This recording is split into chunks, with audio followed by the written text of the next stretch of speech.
జవజీవాలతో కళకళలాడుతూ ఒక పెద్ద కెమికల్ ఫ్యాక్టరీలాగా పనిచేయాల్సిన మన కాలేయానికి ఇవాళ హెపటైటిస్ ఇన్ఫెక్షన్లు, కొన్ని రకాల జబ్బులు పెనుశాపాలుగా మారుతున్నాయి. పొగ, మద్యం వంటి అలవాట్లు, గాడి తప్పిన తిండి తీరు మూలంగా కూడా కాలేయం ఆరోగ్యం దెబ్బతినిపోతూ ఉంటుంది. కొన్ని సందర్భాలలో ఇన్ఫెక్షన్లు తీవ్రమై కాలేయం పూర్తిగా నిర్వీర్యం అయిపోతూ ఉంటుంది. లివర్ సిరోసిస్ అలాంటిదే. దీని బారిన పడ్డప్పుడు కాలేయంలోని కణజాలం క్రమంగా సిమెంట్ ముద్దలాగా గిడసబారిపోతూ ఉంటుంది. ప్రాణాంతకంగా పరిణమించే లివర్ సిరోసిస్ జబ్బు గురించిన పూర్తి వివరాల్ని ఇప్పుడు తెలుసుకుందాం.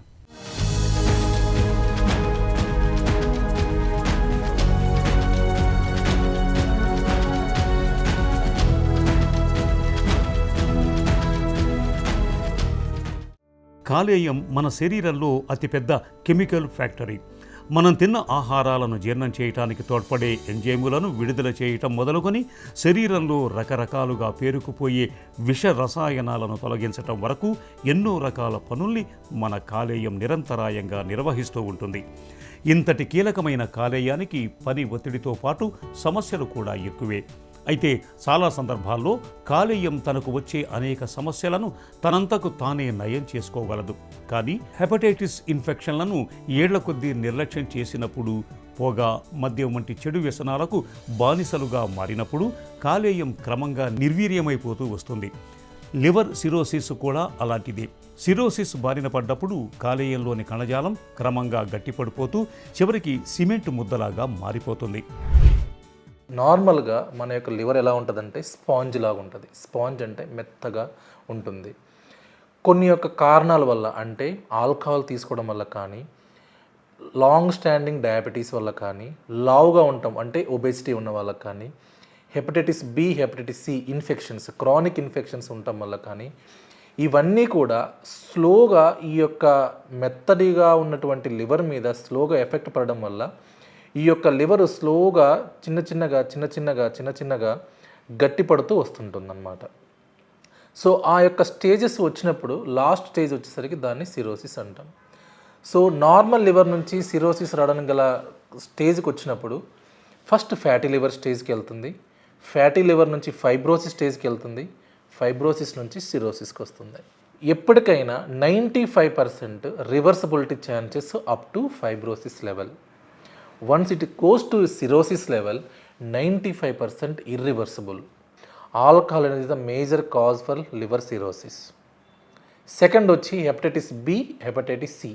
ఈ యొక్క హెపటైటిస్ అనేటువంటి వైరస్లు చాలా ప్రాణాంతకమైనవి అన్నమాట. ఇవి క్రానిక్ హెపటైటిస్ వల్ల స్లోగా లివర్ సిరోసిస్కి వెళ్ళే ఛాన్సెస్ ఉంటుంది. 3 diabetes and long standing obesity.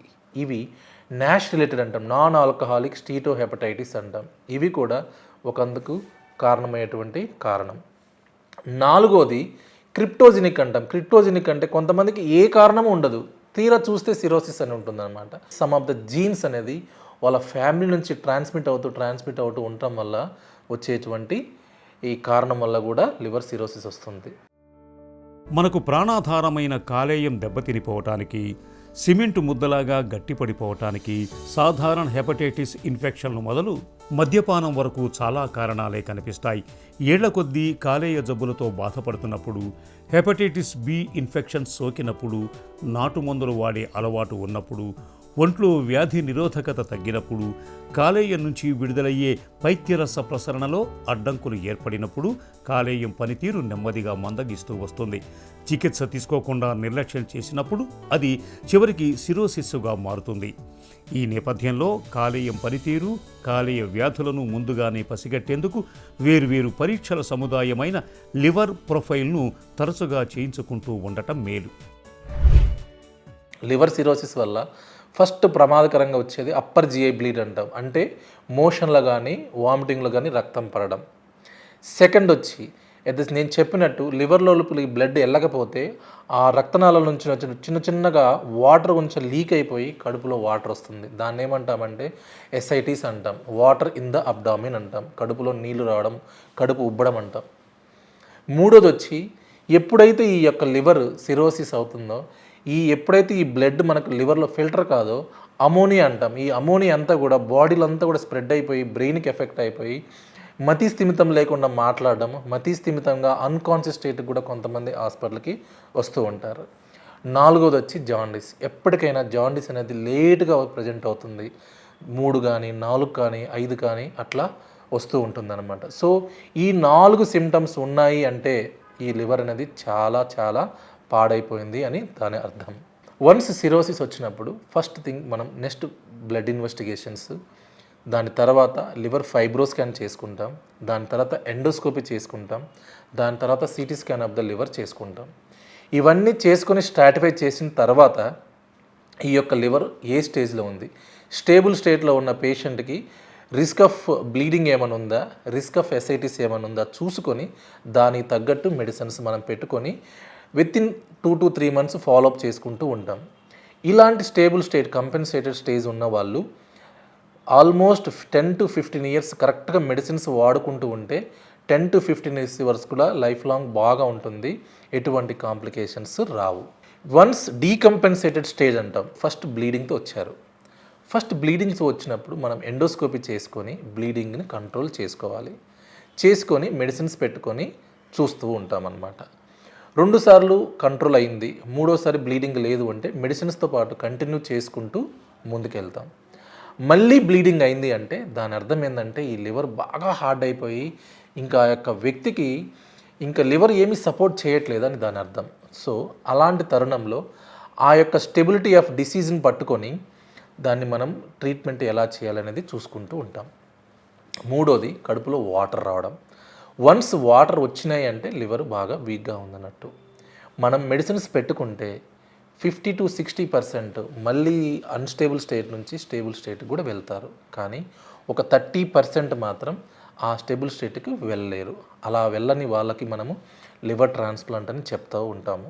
కాలేయానికి cirrhosis జబ్బు సోకినప్పుడు మొదటి దశలో నీరసం, నిస్త్రాణ, ఆకలి తగ్గిపోవటం, జీర్ణశక్తి మందగించటం, క్రమంగా బరువు తగ్గిపోవటం వంటి లక్షణాలు కనిపిస్తూ ఉంటాయి. సిరోసిస్ తీవ్రత పెరుగుతున్న కొద్దీ ముక్కు నుంచి తరచూ రక్తస్రావం జరగటం, కాళ్ల వాపులు, కడుపులోకి నీరు చేరటం, పొట్టపై రక్తనాళాలు ఉబ్బి కనిపించటం వంటి సమస్యలు కనిపిస్తాయి. సిరోసిస్ తీవ్రమవుతున్న కొద్దీ పరిస్థితులు ప్రాణాంతకంగా మారుతుంటాయి. ఒక్కోసారి పేషెంట్ కోమాలోకి కూడా వెళుతూ ఉంటారు. కాలేయానికి క్యాన్సర్ సోకే అవకాశాలు కూడా ఉంటాయి. లివర్ సిరోసిస్ను తొలి దశలోనే గుర్తించినట్లయితే పరిస్థితి కాలేయ మార్పిడి వరకు వెళ్లకుండా సిరోసిస్ను చాలా వరకు అదుపులో ఉంచుకోవచ్చు. కొంతమంది డబ్బు లేని వాళ్ళు ట్రాన్స్ప్లాంట్ పెట్టుకోలేము, కొంచెం టైం కావాలి అని అడుగుతూ ఉంటారు. అలా అడిగినప్పుడు మనం బ్రిడ్జ్ థెరపీ ఏమేమి చూసుకుంటాం. రిఫ్రాక్టరీ యూజే బ్లీడ్ కానీ రిఫ్రాక్టరీ ఎస్ఐటీస్ కానీ మనం వాళ్ళకు టిప్స్ అనేది ఆఫర్ చేయొచ్చు. టిప్స్ అంటే ట్రాన్స్ ఇంట్రాహెపాటిక్ పోర్టోసిస్టమిక్ షంట్స్ అంటాం. అంటే ఈ స్టంట్ లివర్లో పెట్టడం వల్ల లివర్లో ఉన్నటువంటి ఈ పోర్టల్ హైపర్ టెన్షన్ ప్రెషర్ తగ్గిస్తే ఈ బ్లీడింగ్ ఎస్ఐటీస్ 60 to 70% కంట్రోల్ అవుతుంది. మనం ట్రాన్స్ప్లాంట్ వరకు కొంచెం టైం కూడా దొరుకుతూ ఉంటుంది. కొంతమంది 10 to 15% ఈ టిప్స్ చేయడం వల్ల కూడా ట్రాన్స్ప్లాంట్ కూడా మనము కొంచెం అవాయిడ్ చేయడానికి కూడా ఆస్కారం కూడా ఉంది. ఇటియాలజీ ఆఫ్ సిరోసిస్ ఏంటి? ఆల్కహాల్ బంద్ చేద్దాం. ఆల్కహాల్ బంద్ చేస్తే 95% కొంతమంది ఎర్లీ సిరోసిస్లో ఉన్నది కూడా ఈజీగా రివర్స్ అయిపోతారు. Hepatitis B, hepatitis C screening is very very important. Every family member has to be checked hepatitis B, hepatitis C. మనం అది చెక్ చేసుకోకపోతే మనకు తెలియకుండానే మా వైరస్ మన బాడీలో స్లోగా డ్యామేజ్ చేస్తూ ఉంటుంది. సో ఇవన్నిటిని కూడా చూసుకుంటూ ఈ లైఫ్ స్టైల్ చేంజెస్ అన్ని తగ్గించుకుంటూ ఉంటే లివర్ జబ్బులు అనేది రాకుండా మనం కాపాడుకోగలం. Prevention is better than cure. ఈ నానుడి కాలేయం విషయంలో 100కి 100 పాళ్ళు వర్తిస్తుంది. కాలేయాన్ని కాపాడుకునేందుకు జీవనశైలి అలవాట్ల విషయంలో ముందు నుంచి తగిన జాగ్రత్తలు తీసుకోవాలి. మద్యాన్ని మితంగా తీసుకోవటం లేదంటే పూర్తిగా మానుకోవటం చాలా ఉత్తమం. కాలేయం ఆరోగ్యానికి భద్రతనిచ్చే హెపటైటిస్ బి టీకాను తప్పనిసరిగా తీసుకోవాలి. మందుల చీటీ లేకుండా సొంతంగా మందుల్ని కొనుగోలు చేసి వాడకూడదు. ముఖ్యంగా హెర్బల్ మందుల వాడకంలో డాక్టర్ సలహాను తప్పనిసరిగా తీసుకోవాలి. రక్త మార్పిడి సమయంలో సురక్షితమైన జాగ్రత్తల్ని పాటించాలి. ఇలా అన్ని రకాలుగా తగిన జాగ్రత్తలు తీసుకోవటం ద్వారా మన కాలేయాన్ని భద్రంగా ఉంచుకోవచ్చు.